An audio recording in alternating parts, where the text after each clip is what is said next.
Hello, this is Mark Satterfield, and welcome to the Velvet Rope Playbook. Tonight's chapter, The Art of Affluence, What Elite Art Advisors Know About Selling to the Ultra-Wealthy. It starts with a knock on a townhouse door in Mayfair. No sign, no hours, no reception desk. Just a discreet assistant who already knows your name, your portfolio, and your preferences. Inside, there are no price tags, no salespeople, no sales pitch. Just walls of art, quiet, powerful, museum-worthy pieces. Not there to be sold, there to be considered. This is the world of high-end art advisory, and it's very different from Sotheby's auction paddles or gallery galas.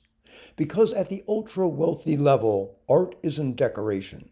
It's identity, it's liquidity, it's a status signal that doubles as a financial asset.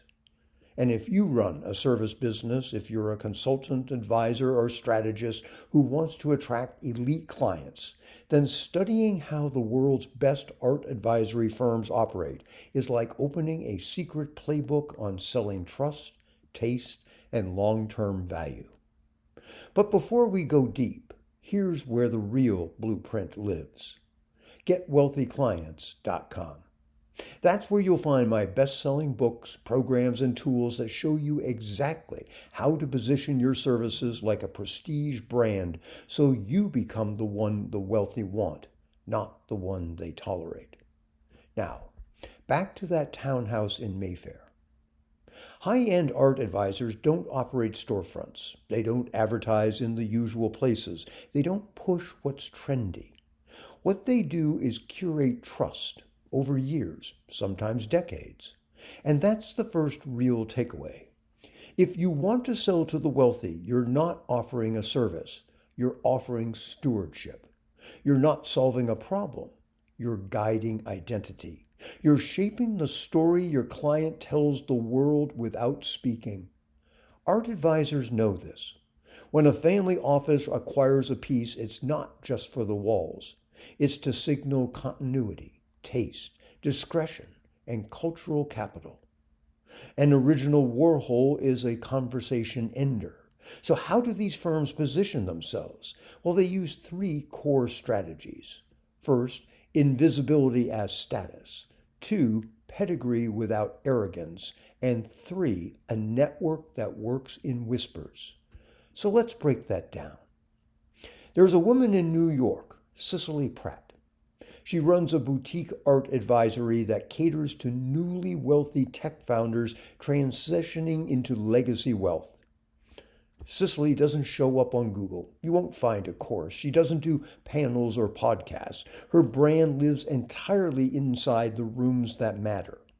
She built her career brokering major deals privately, connecting hedge fund heirs with next-generation collectors, onboarding families into museum boards, and advising on cross-border transactions. The only thing she ever markets? A custom-bound annual Cultural Assets Outlook she sends to a short list of clients, bound in linen, printed in Milan, and as elegant as a Cartier catalog. It's not promotional. It's proof of expertise. And that's lesson 2. Proof doesn't shout. It whispers. Your marketing doesn't need more content. It needs more gravity. That's what Cicely built, and it's what elite clients crave. So let's go broader.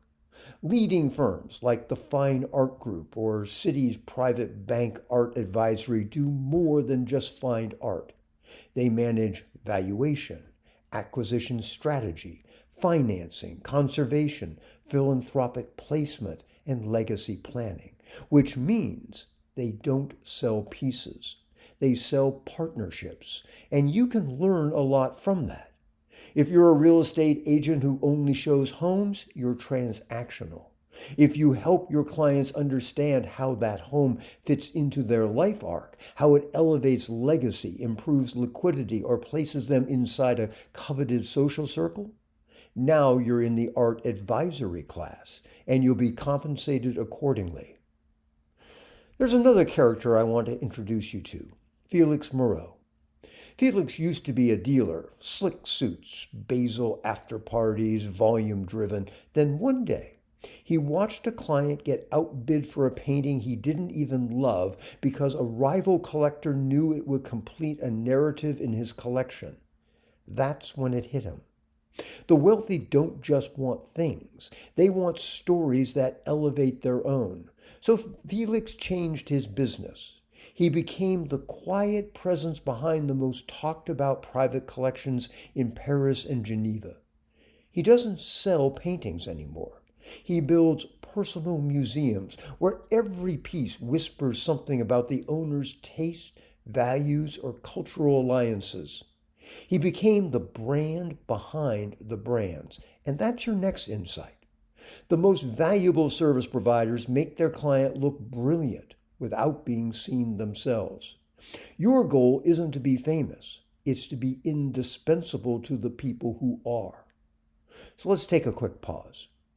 If you're ready to elevate the way you position yourselves, if you want to work with clients who appreciate nuance, who value aesthetics, who get your references and pay for your insight, then head over to getwealthyclients.com.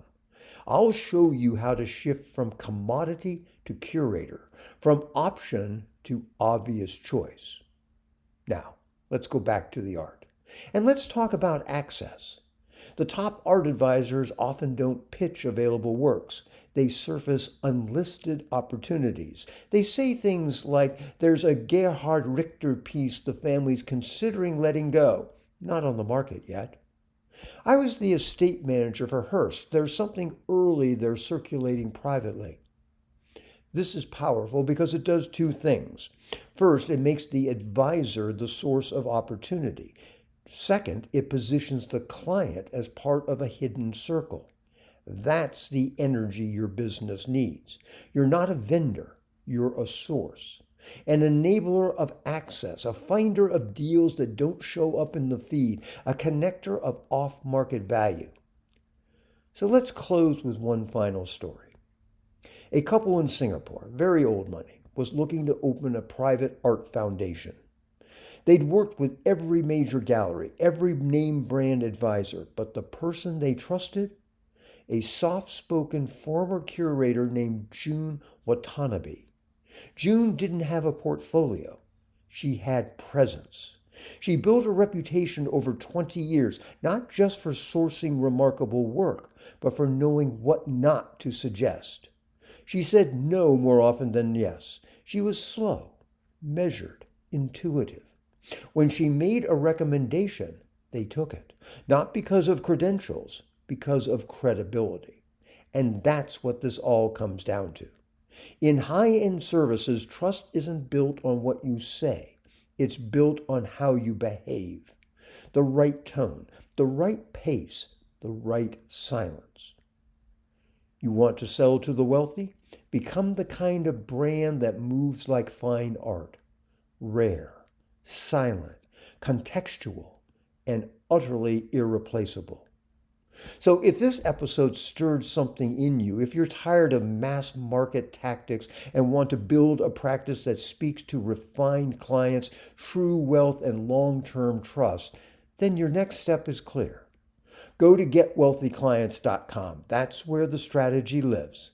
Not just how to get attention, but how to command affluent alignment through storytelling, design, tone, and discretion. Sell less. Signal more. Be the advisor they show off by never naming. This is Mark Satterfield. Thanks for listening to this chapter of the Velvet Rope Playbook. I'll see you next time. Bye for now.